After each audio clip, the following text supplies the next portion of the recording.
Один чоловік признавався кожен раз, коли при зустрічі, що його діти не слухають. І вдруг люди, там була їх ціла група, почали признаватися. Ви знаєте, і наші діти, і мої, і мої, і мої. Тоді встав монах і сказав: ви знаєте, це показатель того, що, перших, ви самі рідко сповідаєтеся, ви рідко слідкуєте за собою, і вам ніколи подивитися на дітей, а в принципі ви і не замітите на дітях, якщо ви самі себе не готуєте до Царства Божого. Крім того, додав той ієромонах, каже, що майте у виду, сьогодні ситуація з конфліктом батьки і діти усугубилася тим, що технологічно наші діти отримали в руки ужасніший телефон, через котрий доступ до наших дітей має всяка нечисть цього світа.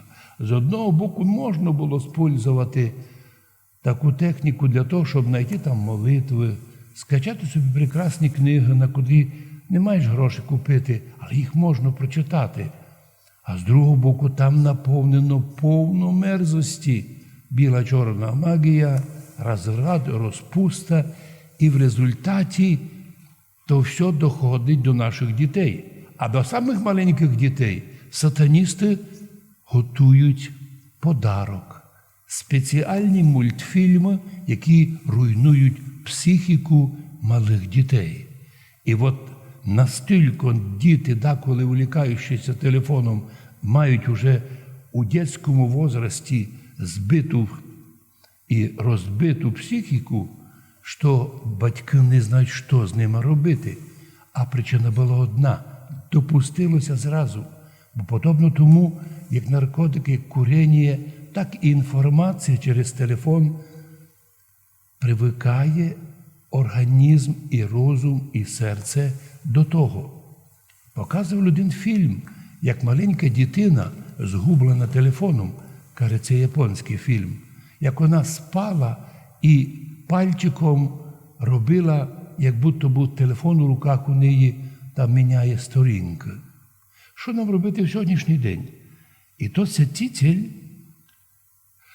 Феофан якраз і каже, коли чує, що Бог призвав апостолів, знай, Бог призвав і тебе. Спасайся, учися, проповідуй Слово Боже сам собі, і зціляй не чужих, а сам себе. І зціляй не чужих гріхи беззаконня, і зціляй поки свої гріхи. А коли їх увидиш, біжи на сповідь, навчайся каятися. Оказується, внутрішній гріх у чоловіка противиться покаянню. Но якщо ісповідь, коли буває більш совершенна, старанна, то чоловік, виходя з тої ісповіді, ідя зі страхом і трепетом до святої чаші, то після причащення його сила духовна в 1000 раз усилюється тим, що причастився небесної пищі і получає унікальну силу сопротивлятися тепер уже огромними можливостями проти сатани, проти поганих думок, проти наваждення, проти приманок цього світа. І так формується чоловік-християнин, котрий себе лікує і не тільки свої тілесні проблеми, а й духовні. І коли ти будеш так займатися, вдруг ти замітиш, що у тебе починається бути професійний погляд на поведінку дітей своїх. Знайти до них підход. Тобі ангел Божий, Господь підключить, підкаже ключове слово, як знайти, як відкрити серце дитини, або внука, або колеги.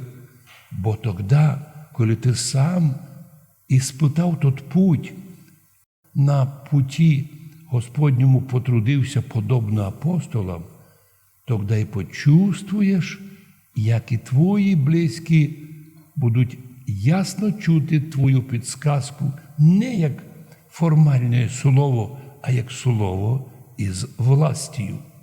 Саме таких людей і в древності церква збирала на проповідь. Господи, благослови наших людей, щоб кожний рядовий християнин завжди чувствував себе таким же апостолом, як і апостоли другі, но в першу чергу спасати себе, своїх дітей. А при можливості, якщо ти знаєш писати, якщо ти знаєш виступити, якщо ти знаєш захистити, тоді не лінуйся.